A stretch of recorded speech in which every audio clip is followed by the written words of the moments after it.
Bien le bonjour à tous, aujourd'hui on va parler de mon JDR, donc JDR, jeu de rôle, etc. que je crée. Du coup ça fait depuis déjà quelques années que je le crée et il se prénomme Yggdrasil Project. Donc on va parler d'un de ses fondements aujourd'hui. Avant de parler plus en détail de tout cela, faisons un petit récapitulatif sur ce que c'est. Donc Yggdrasil Project, pour ceux qui ne connaissent pas, c'est un JDR qui se passe dans un monde où la technologie c'est allié à la magie plutôt. Donc vous mettez la magie et la technologie, vous fusionnez le tout et ça nous donne un univers qui se passe à peu près technologiquement en termes physiques 1900, mais je m'accorde quelques dizaines d'années en plus grâce à la magie. Du coup on va parler de ce qui est grosso modo l'essentiel. Donc le Mages.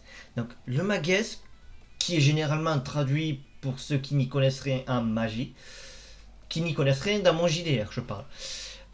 Du coup, magie, voilà, le Mages est l'élément naturel qui est présent dans tout être vivant et dans chaque matière. Donc un caillou a du Mages, un être vivant a du Mages, une feuille a du Mages, etc., etc. Donc, cette matière étant présente, elle est fondamentale à mon univers. C'est elle qui régit à peu près tout ce qui existe et tout ce qui peut vivre. Sans Mages, il n'y aura pas de vie, il n'y aura pas de matière, il n'y aura rien. Donc, le Mages est donc, on peut le dire, l'essence universelle qui permet le fonctionnement de la dimension. Mais c'est aussi un terme générique qui est utilisé pour les arcanes, la magie, donc qui sera expliqué plus tard, et la sorcellerie. Donc, nécessaire à toute vie, il ne doit pas être toutefois en trop grande présence, car ça entraînerait une autodestruction, si on peut dire comme ça, de ce dernier. Donc en gros, il se dévorerait, mais une faible présence de Mages entraîne la destruction aussi. Donc en gros, s'il y a trop de Mages, il se détruit. S'il n'y a pas assez de Mages, il se détruit. Donc il faut qu'il y ait un équilibre parfait dans le Mages. Donc, des doses normales, c'est à peu près... ça peut être rien. Ça vous permettra d'être en vie, quoi. Tandis qu'une dose trop haute, ça vous tuera. Et une dose trop basse, ça vous tuera. Et ça peut aussi engendrer, si vous avez une grande résistance au Mages, des mutations, pour la plupart très très douloureuses. Donc, pilier fondamental de mon univers, il permet le développement de la vie, mais aussi le développement de la technologie. Donc, toutes les grandes avancées technologiques qui sont issues de mon univers sont tirées du Mages. Donc, suite à cela, les gens ont rapidement compris que sans Mages, tu peux rien faire. Donc, ils ont décidé de développer des sociétés autour de celui-là. Ou alors des sociétés non pas autour, mais se basant sur des bases pratiques de Mages, notamment pour les humains qui sont dénués de capacité de utiliser le Mages. Donc, ils ne peuvent pas utiliser des objets de Mages, etc. Donc, suite à ça, suite à cette introduction, je vais parler des trois grandes familles de Mages. Donc, il y a ce qu'on appelle le Stump, donc qui correspond à l'âme et à l'esprit, donc qui est la base de la famille de Mages. La magie, donc nécessaire à la création et à la destruction, tout au maintien de la conscience et de l'âme du vivant. On peut le retrouver dans tout ce qui est en lien avec, du coup, l'esprit et l'âme. Donc l'intelligence, l'esprit sont liés au Stub. Suite à cela, il a permis de créer la magie.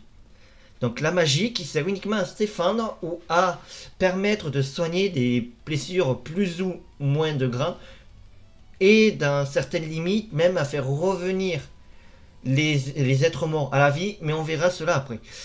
Donc les essences secondaires du Stump sont l'essence de la vie, l'essence de la nature, l'essence des ténèbres que vous pouvez voir en haut à droite de l'écran, donc de l'image, et l'essence secondaire de la lumière que vous pouvez voir en bas, juste en dessous des ténèbres. Donc ensuite vient le Phèdre, donc qui est l'essence primordiale de la matière. Donc il est dans tout objet. Donc il est dans la chair, la pierre, le métal, etc. Il est partout comparé au Stump, qui n'est que dans l'esprit, donc que dans les êtres vivants. Donc le Phèdre permet la création et la destruction des matières tout en maintenant leur existence physique et matérielle. Donc ainsi, sans phèdre, vous ne pouvez pas prendre un corps solide. Donc sans phèdre, le corps solide n'existerait pas. Donc il est à l'origine de l'art de l'arcane, qui est donc la création de la matière dans un but offensif. Donc il y a comme essence secondaire le feu, l'eau, l'air, la terre et l'électricité. C'est donc à l'écran les autres éléments que vous voyez. Donc en haut à droite les ténèbres, juste en dessous la lumière, en dessous de la lumière le rocher, et de l'autre côté nous avons le feu, la nature, donc la vie, et juste en dessous nous avons l'eau. Bien sûr, il y a des sous-catégories à chacune de ces éléments. Par exemple, dans l'eau, vous avez la glace, dans la terre, vous pouvez avoir tout et n'importe quoi, la lumière, vous avez etc., etc. Et pour finir, la dernière des familles est le théramès, ou l'essence primordiale. Donc le théramès est la toute première essence à être apparue et qui a engendré la création du phèdre et du stump. Donc le théramès, c'est la forme la plus pure que vous pouvez retrouver de particules de magès ou d'essence de magès. Donc, dans cette essence, on y retrouve tout, mais on y retrouve spécifiquement le temps et l'espace. Donc, le théramès, c'est ce qui vous permet de vieillir, de naître, de mourir, etc., etc. C'est ce qui permet à l'espace d'exister, à la dimension d'exister et au temps de s'écouler. Donc, il existe plusieurs façons d'utiliser chacune de ces particules. Donc, il y a la Farpancy qui est littéralement des gens qui se sont dit tenez, si on utilisait le stump et le phèdre et qu'on les associait à des couleurs, et du coup ça a donné la Farpancy. Le paligre qui est littéralement l'art des talismans. Donc c'est vous écrivez des runes empreintes de magès et vous pouvez les utiliser pour lancer des sorts. Donc c'est une des méthodes que les humains ont trouvé pour utiliser le magès, mais ça nécessite une personne pouvant manipuler d'abord le magès. Donc c'est une utilisation qui est extrêmement rare. Et vous avez pour finir le runique qui est lui littéralement l'enchantement, donc qui est un mélange du phèdre et du théramès. Donc le runique est uniquement utilisé pour donner des propriétés magésiennes à des objets, donc des armes, des colliers, etc., etc. Ainsi maintenant je vais vous réciter les 4 grandes lois du magès. Donc, une âme perdue ne peut être ramenée. Ainsi, une personne qui meurt et donc qui voit son âme quitter l'enveloppe charnelle ne peut revenir à la vie. Donc, faire revenir à la vie les défunts est impossible. Ceci s'explique car l'âme est composée en majeure partie de particules magésiennes qui se désagrègent à leur fin et rejoignent le maelstrom de l'origine. Donc, ainsi, pour reformer une âme qui ira dans le corps d'une entité. Donc en gros, pour faire simple, quand vous mourrez sur le plan de l'Adalaïde, votre âme est détruite, donc elle s'échappe en plusieurs particules de magès qui est rappelée dans le maelstrom pour être nettoyée de toute impureté. Donc ainsi, tout corps que vous allez ramener à la vie, parce qu'il est possible de ramener un corps à la vie vu que c'est de la matière, c'est du phèdre. Donc manipuler le phèdre de ce corps permet en quelque sorte de faire revenir à la vie le corps, mais ça ne sera qu'une coquille vide et dénuée de toute logique, ne cherchant qu'à accomplir un ordre prédéfini ou bien les plus bas instincts des humains. Ainsi, un zombie, oui, car il existe des zombies en Adalaïde, sont des corps manipulés, dont le phèdre est manipulé pour qu'ils fassent des choses. Et merde, mon micro, pardon. Pour qu'ils fassent des choses. Donc, après, il existe aussi les âmes humaines artificielles, qui ne rejoignent les âmes humaines artificielles, donc l'âme humaine, donc les humains que vous avez, humains des plaines, humains des steppes, etc., etc., eux ne rejoignent pas le maelstrom et se détruisent littéralement au contact des particules magésiennes de la nature. Donc en gros, ça détruit définitivement l'âme et empêche un système en quelque sorte de réincarnation.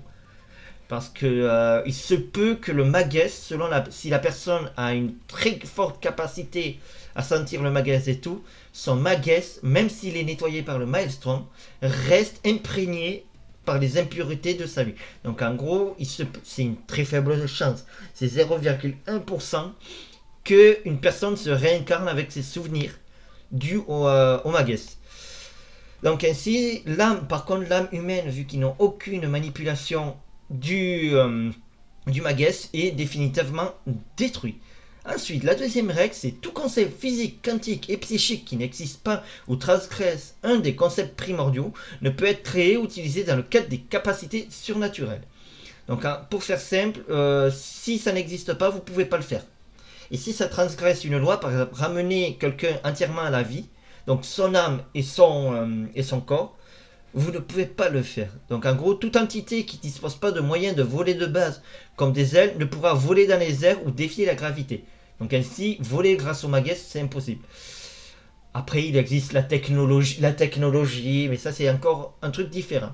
C'est comme chez nous, l'humain ne peut pas voler tout seul, il faut des engins, comme un avion, un hélicoptère, etc. Donc ensuite, dans les airs, il est impossible donc de défier les lois quantiques et donc impossible d'altérer la composition physique ou les caractéristiques physiques d'un objet ou d'une entité. Pour la faire par exemple devenir un matériau plus solide. Donc transformer du plomb en or, vous ne pouvez pas. Faire devenir une personne immortelle ou éternelle est impossible. Tout comme un prolongement extravagant de la durée de vie de base d'une entité. Après, comme j'ai dit, la technologie existe et il n'y a pas vraiment d'âge limite défini. Il y a en fait, c'est la dégradation du feutre dans les corps qui fait que la personne vieillit. Tout cela avec l'interaction donc du feutre avec le théramès. Voilà. Donc ensuite, la troisième, l'altération du temps et de l'espace est impossible. Vous ne pouvez pas remonter dans le temps, vous ne pouvez pas aller dans le futur, vous ne pouvez pas voyager dans le temps pour faire tout ça, et vous ne pouvez pas créer de nouvelles dimensions ou de nouvelles réalités, à moins d'avoir les capacités de manipuler directement les sous-éléments de l'espace et du temps. Donc ça, c'est que quelques entités qui peuvent le faire. Ces entités sont nommées les primordiaux. Et après, il y a l'originel juste au-dessus, qui puisse le faire. Donc, comme j'ai expliqué, possible de faire aucun voyage temporel, d'accélérer le temps ou de réduire sa vitesse. Il est aussi impossible de détruire et de distordre les enveloppes dimensionnelles. Et puis voilà. Donc, voilà pour cette règle. On va passer à la dernière. Créer une matière qui n'existe pas est infaisable, et donc un utilisateur du Magus ne peut pas créer son sort à partir de rien. Donc il faut toujours une base, donc il faut toujours du stump, du fade ou du théramès pour pouvoir créer votre sort. Et pour pouvoir créer votre matière. Donc ainsi, vous ne pouvez pas créer de la pierre sans de la pierre. Vous pouvez, augmenter artificiellement le Magus à l'intérieur pour qu'il grandisse ou se développe, vieillit ou se transforme en une autre matière qui est dans un processus naturel, par exemple de la roche, de la boue en argile, etc., etc. Donc il faut que ça reste logique, mais sinon vous ne pouvez pas le faire autrement. Donc voilà pour les règles primordiales. Donc par la suite il y a des méthodes, mais ça on y reviendra pour une autre vidéo qui sera axée sur l'utilisation du Magus et son emploi au quotidien. Du coup, on va passer maintenant aux différents éléments qui existent. Il existe les éléments dits basiques, donc les sous-particules basiques. Donc il y a le feu, l'eau, l'air, les ténèbres et la lumière. Donc c'est des particules qui ont subi très peu de mutations ou qui ont eu très peu de contact avec d'autres éléments. Donc ça influe les arts magusiens, donc c'est la base pour tout ça. Les plus répandus toutefois de ces éléments sont les ténèbres et la lumière. Après viennent l'air, l'eau et le feu. Ensuite, vous avez les sous-particules originelles. Donc les toutes premières à avoir vu le jour. Gaïa, la vie, mort et esprit. Oui, il y a une différence entre Gaïa et la vie. Gaïa, c'est ce qui permet du coup aux êtres vivants de prendre leur forme. Et la vie, c'est ce qui permet à ces êtres vivants de ne pas se désagréger au bout d'un moment. Et puis il y a la mort et l'esprit. Donc c'est des particules ancestrales, voire ancestrales, je parle de milliers, voire milliards d'années qu'elles existent. Donc c'est les cycles naturels de tout. Donc les particules de la vie apparaissent en petit nombre lors de toute naissance, et celles de la mort lors de toute mort. Voilà. Donc, voilà pour cela. Après, il y a les interdites. Alors, les interdites, c'est qu'une classification, mais les interdites sont de base des basiques. Donc, vous avez les angéliques et les démoniaques. Donc, c'est des particules qui sont propres aux races dites démoniaques et angéliques et qui ne peuvent être utilisées par les races non comme ça, donc dites mortelles. Et ça, c'est plus d'ordre, on va dire, politique. C'est un petit peu la bagarre entre les anges et les démons, les dieux et les non-dieux, etc. Donc ça, c'est grosso modo, c'est des, on va dire, des particules qui sont nées au fur et à mesure du développement de la dalaïde. Donc l'angélique qui est la lumière et la vie, et le démoniaque qui est les ténèbres et la mort. Avec quelques différences selon la sous-particule. Démoniaque, vous pouvez avoir démoniaque feu, démoniaque eau, etc. Angélique foudre, etc., etc. Et pour finir, nous avons les particules dites cosmiques. Donc les particules temporelles et dimensionnelles, donc qui sont liées avec le téramètre.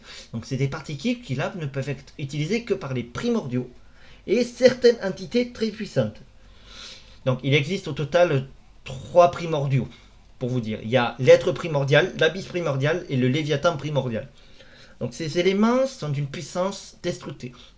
C'est si une de ces deux particules disparaissent, il n'y a plus de monde possible. Tout s'écroule, tout s'effondre et tout explose. Et du coup, voilà pour les différentes particules. Donc je vais m'arrêter là pour cette première vidéo. J'espère qu'elle vous aura plu et que ces explications vous aura plu. Il y en aura d'autres qui viendront, sachant que je me baserai uniquement sur ma façon de faire que j'ai aussi, que vous pouvez retrouver dans mes lives. Donc naturel, sans montage, sans rien. Je lis des choses où j'explique, je rajoute, mais ça sera vraiment des vidéos plus, bon, pas préparées, ça c'est sûr, mais plus naturelles pour moi et sans intervention du chat ou autre. Donc que vous pouvez retrouver sur ma chaîne ou autre. Voilà, je vous remercie pour m'avoir écouté. N'hésitez pas à partager cette vidéo si elle vous a plu et si vous voulez faire découvrir mon JDR, à mettre un like, un pouce bleu, comme vous voulez l'appeler, un petit commentaire et à la partager si possible. Ciao ciao.